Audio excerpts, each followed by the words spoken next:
આજના વિડીયોમાં આપણે વાત કરીશું બાયબેકની શેરો બાયબેક બાબતે આપણે ડિટેલમાં ચર્ચા કરીશું।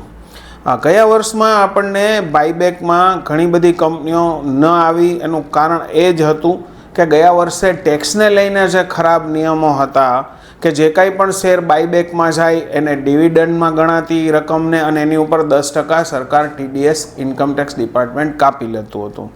પરંતુ આ બજેટમાં એવી જાહેરાત કરવામાં આવી છે કે જે કંઈ પણ બાયબેકમાં શેરો જશે એ રકમને ડિવિડન્ડ નહીં ગણાય અને શોર્ટ ટર્મ અથવા લોંગ ટર્મ કેપિટલ ટેક્સ ગેઇનમાં એ આવશે। એટલે આ વર્ષની શરૂઆતથી જ આપણને બાયબેક માટે ઘણી બધી કંપનીઓ આવી ગઈ છે અને હજુ પણ પાઇપલાઇનમાં છે।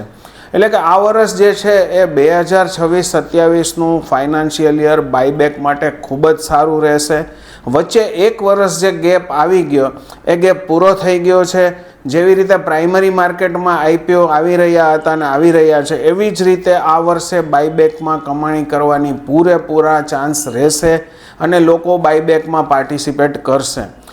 એમાં એકમાત્ર કારણ એ છે કે જે કંપનીના બાયબેકમાં શેરો જશે એને ડિવિડન્ડમાં નહીં ગણવામાં આવે અને એના ઉપર 10% TDS કાપવામાં નહીં આવે।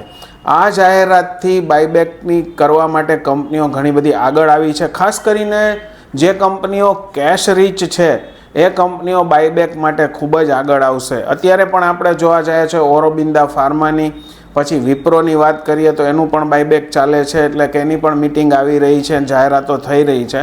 એટલે કે નજીકના ભવિષ્યમાં ઘણા બધા બાયબેક આપણને જોવા મળશે। એટલે ઇન્વેસ્ટરોએ તૈયાર રહેવાનું છે। બીજું કે 2 લાખથી વધુના શેરો લેવાના નથી, એ પણ રેકોર્ડ ડેટના 3:30 વાગે માર્કેટ બંધ થયાના ભાવથી 2 લાખથી વધુના શેરો હોવા ન જોઈએ, એ ખાસ ધ્યાન રાખવાનું છે। બીજું કે શેરો જે છે એ રેકોર્ડ ડેટ સિવાય તમે જ્યારે બાયબેકમાં ટેન્ડર કરો ત્યારે તમારા આ શેરો પ્લેજમાં ન હોવા જોઈએ, એ વાતનું પણ ધ્યાન રાખવાનું છે। 2 લાખથી વધુના શેરો કોઈ પણ પાન કાર્ડમાં ન હોવા જોઈએ, એટલે કે ઘણા બધા ક્લાયન્ટ્સને એવું હોય છે બે જગ્યાએ ખાતા હોય છે બ્રોકરના, તો કોઈ પણ ટોટલ જેટલા એકાઉન્ટ્સ હોય એ બધાનું થઈને એક પાન કાર્ડમાં 2 લાખથી વધુ રૂપિયાની કિંમતના શેરો બાયબેક માટે હોય તો એ રિટેલ કેટેગરીમાં નહીં ગણાય, એટલે એ પણ ધ્યાન રાખવું જરૂરી છે।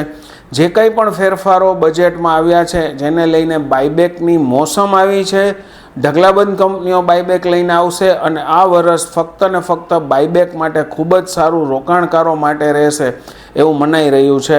જે રીતે પ્રાઇમરી માર્કેટમાં IPO આવી રહ્યા છે અને આ પણ સિઝન આવી રહી છે, એટલે સેકન્ડરી માર્કેટ પણ સુધરશે, પ્રાઇમરી માર્કેટમાં પણ IPO આવશે અને બાયબેક માટે પણ પૈસા ઇન્વેસ્ટરો રાખશે તો એમાં પૈસા કમાવાનો મોકો મળશે। આ વિડીયો ફક્ત તમને સામાન્ય માહિતી માટે બનાવવામાં આવ્યો છે। જે કાંઈ પણ રોકાણ તમે કરો એ તમારા ફાઇનાન્શિયલ એડવાઇઝરની સલાહ લઈને કરશો। ઉપરાંત ટેક્સને લઈને જે કાંઈ પણ વાત છે એ તમે તમારા ચાર્ટર્ડ એકાઉન્ટન્ટ્સ અથવા તો રિટર્ન ફાઇલ કરતા હોય એને પૂછી શકો છો।